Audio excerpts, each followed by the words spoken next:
Welcome back. It's an exciting weekend ahead of us because this Sunday, more than 30,000 runners take over city streets for the New York Road Runners United Airlines NYC half. Oh, we like that. It celebrates running's power to build strength and community. Joining us now, our race director, Ted Matillis, and runner Johanna Oviedo. Thank you so much for being here today.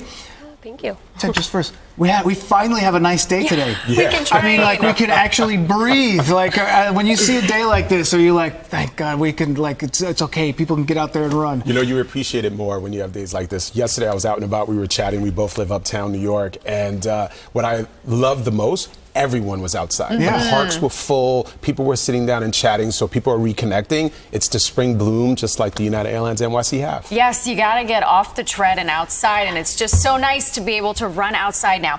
Let's talk about the race on Sunday. I've done the New York City half before. It is so much fun. I didn't get to go over Brooklyn Bridge, but you've got the Brooklyn Bridge in the course now.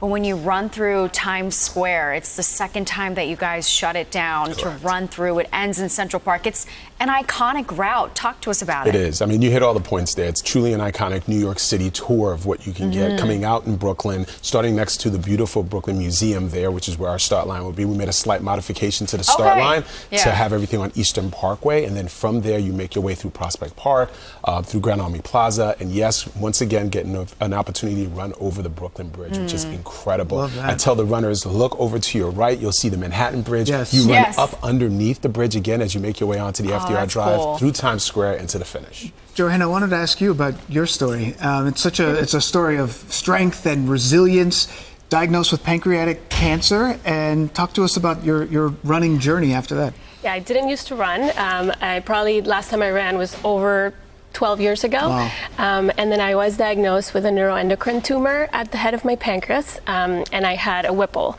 which is a surgery of all surgeries. And then I started running to, first just a little 0.25 miles, and then I started picking up a little bit more. And then I found Project Purple, which is an organization that raises funds for pancreatic cancer research.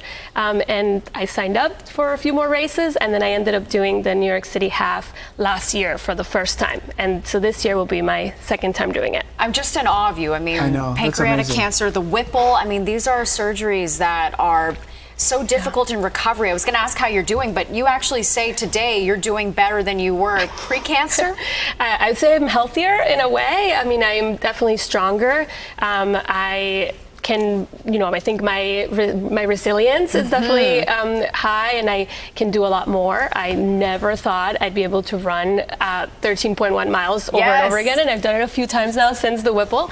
And I actually, after I ran the New York City half last year, I was inspired to do the 9+1 with New York Road Runners. Fun. And so I'm signed up to do the marathon this Congratulations! coming November. All right, and that will be my first marathon ever, and so we'll see. You're going to have a blast. It's the best one. And of course, the big marathon this year, the 50th anniversary, and it's a special time for you as well because we have a new logo. Yes, we have some new branding that we've launched with New York Road Runners. We are the nonprofit that runs New York, so we've given ourselves a new, fresh look. We will be celebrating the 50th anniversary of the 5-borough marathon. Yes, so we're really excited to have that be a huge storytelling component to talk about the impact in the communities, the neighborhoods, the runners that are out there, the free programs that we have in New York Road Runners, and inspiring runners like Johanna to get out there and do their very first marathon. Was it controversial to change that? I mean, I feel like some people get so attached to it. Change is inevitable. It's something that you have to welcome in your life. You go from not running to becoming a runner. That's change. Running is like having its moment. It boomed after the pandemic, and now you broke records with the most amount of people applying to the New York City Marathon. So talk about running just being on everyone's mind. Well, I think what Johanna noted is definitely what you're seeing more and more of. It is a healthy alternative to activity. It's a healthy alternative to community and engagement components that are there. You're making friends, you're meeting people, you're moving your body, you're enjoying the incredible weather, and you're being part of great events and programs like the ones that we have at New York Road Runners. We have free programs in parks, programs for kids, so we keep people moving. Ted, just a serious question. Obviously, we had the situation over the weekend outside of Gracie Mansion, this terrible situation. Are any extra security precautions this weekend, given some of the events we've seen here in the city and even internationally? So obviously we work very closely with the City of New York and all the agencies there. NYPD and those agencies are paying very close attention to not just our event that's happening on Sunday, but also the St. Patrick's Day Parade in the next couple of days. There is no credible threats is what we've been told. We'll continue to follow their guidelines and direction there to ensure we have ourselves a safe and logistically sound event. Yes. All right. Thank you so much, Ted. Good luck this weekend. Good luck, Joanna. Yes, beautiful weather. All right. Thanks so much. you. Totally inspired. I sometimes I I'm like, know. I got a problem with my knee, but after listening to Joanna's story, yeah, you like, just gotta I'm just tough it out. putting on a brace.